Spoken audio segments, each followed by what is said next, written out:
مشرح مدحوينها حزبك معارضك وعد aqoon-yahan Jamaal Cali Xuseen oo muddooyinkii ugu dambeeyay ku sugnaa magaalada Berbera ee xarunta gobolka Saaxil ayaa maanta mar uu warbaahinta kula hadlayay xafiiska uu xisbigaasi ku leeyahay magaalada Berbera waxa uu dhayda ka cadeeyay inay xukuumadda uu hogaamiyo Axmed Maxamed Maxamuud Siilaanyo ku fashilantay inay doorashooyin dalka ka qabato xilligii loogu talagalay oo ahayd 26 Juun ee sanadkan aynu ku jirno keesta kalena waxa uu ka hadlay xaaladda guud ee uu dalku marayo iyo waliba xaaladda guud ee ku gadaaman doorashooyinka soo socda isagoo arrimahaasi ka hadlayana waxa kamid ah hadaladiisii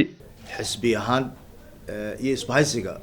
mucaaradkuba maanta waxay ka soo saari doonaan magaalada Hargeysa go'aan cad ay ka qaadanayaan maxay ahayd shalay toole baaqi ay soo jeedeen horta waxaad ogaataan waxa dhacay shalay toole guddiga doorashooyinka qaranku waxay inoo cadeeyeen inaan doorashada ku dhacayn xilligeedii oo ahaa 26 Juun maadaama aanay doorashada ku dhacaynin 26 Juun taas waxay cadeynaysaa inay burinaysaa in hadalkii ay xukuumaddu mar walba ku hadli jiray ee madaxweynuhu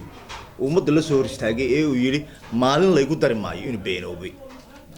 kuna fashilmeen inay doorashadii waqtigeeda ku qabtaan waad ogeedeen xisbiga mucaaradka ahaa ee kulmi markay ahaayeen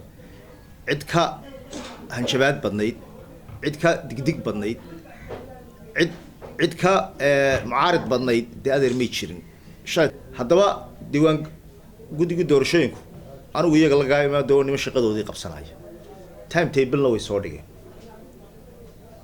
laba mid ayaa meeshii jira time table ka doorashada wixii laga yeelayo iyo 26 Juun kadib wixii la yeelayo waa labada qodob weeyaan kulay tan waa fikradayda weeyaan anigu aan ka hadlayo xisbi ahaan positionkiisa isbahaysiga mucaaradka ayaa runtii aad uga hadli doona laakiin waxaan isla wada qabnaa labada qodob ee ah 26 Juun iyo time table kan ay commissionku soo dhigeen 26 Juun madaxweynaha waqtigiisa way ka dhamaatay 5 sanadood anigu sidoo oran mayna ulban kaga soo saarayna ama budban kaga soo saarayna laakiin waxa weeyaan madaxweynuhu waqtigiisa uu ka dhamaaday madaxweynena uma aha ummadda Soomaaliland contract balance 5 sanadood wixii la yeeli lahaa inta doorashada lagu qabanayo in la isaga yimaado weeyaan tala qaran laga yeesho